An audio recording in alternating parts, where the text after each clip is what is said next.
जय सिया राम।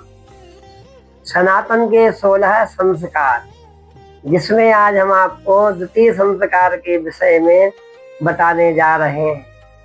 हमारे YouTube channel से भी आप ना जुड़े हो तो सबसे पहले हमारे YouTube चैनल को सब्सक्राइब करें और फिर आप इसी प्रकार संस्कारों के विषय में जानकारी प्राप्त करते रहें। आइए हम आपको बताने जा रहे हैं पुंसवन संस्कार के विषय में। जय श्री कृष्णा। पुंसवन का तात्पर्य है गर्भाधान संस्कार के अनंतर जो पहला संस्कार होता है उसका नाम है पुंसवन। यह संस्कार जन्म के पूर्व का संस्कार है। गर्भाधान के अनंतर स्त्री को नियमों का पालन करते हुए बड़ी सावधानी से रहना चाहिए, क्योंकि तीसरे चौथे मास में तथा 8वें मास में गर्भपात की आशंका अधिक रहती है। इसीलिए इन मासों में विशेष रूप से गर्भ रक्षण के लिए पुंसवन तथा सीमंतोन्नयन संस्कार का विधान है। व्यास स्मृति में कहा गया है कि गर्भ जब 3 मास का हो तो उस समय पुंसवन संस्कार करना चाहिए। 4 मास तक गर्भ में स्त्री पुरुष का भेद नहीं होता है, अतः स्त्री पुरुष के चिन्ह के उत्पत्ति के पूर्व ही यह संस्कार किया जाता है। पुंसवन शब्द की व्याख्या 2 प्रकार से की जा सकती है, अर्थात जब गर्भ में जीव किंचित सवन, स्पंदन, गति, हिलना डुलना आदि करने लगता है तब इस संस्कार को करना चाहिए। कुछ आचार्य जी बताते हैं पूर्व इसे करना चाहिए, ऐसा निर्णय देते हैं। पुंसः सवनम स्पंदनात् पुरा। इस संस्कार से पुरुष का शरीर बनता है। पुमान सूयते येन कर्मणा ददिदम पुंसवनम। जिस कर्म से पुरुष का प्रसव, पुत्र का जन्म हो, उस गर्भ संस्कार का नाम पुंसवन संस्कार होता है। पुत्र की सार्थकता इसमें है कि वह जीते जी पिता माता की आज्ञा का पालन करे।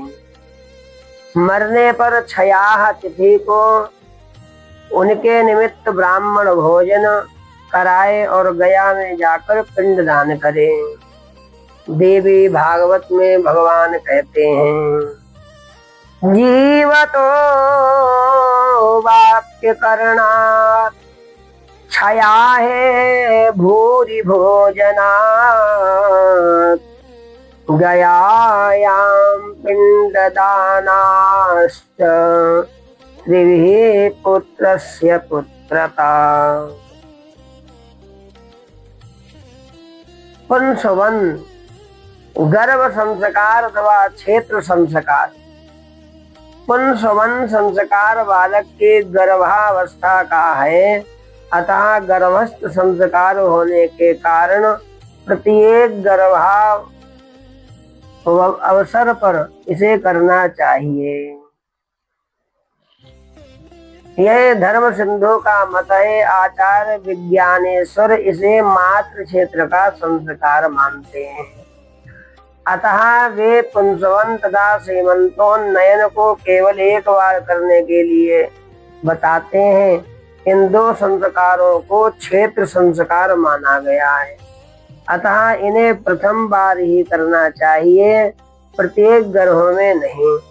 महर्षि देवलक का कहना है, गर्भिणी स्त्री का प्रथम बार संस्कार पुंसवन संस्कार हो जाने पर वह प्रत्येक गर्भ के लिए संस्कृत हो जाती है, अतः दोबारा पुंसवन संस्कार करने की आवश्यकता नहीं है।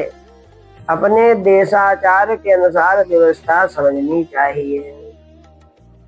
पुंसवन संस्कार का समय गर्भ धारण के दूसरे तीसरे महीने में अथवा गर्भ के प्रतीत होने पर इस संस्कार को करना चाहिए।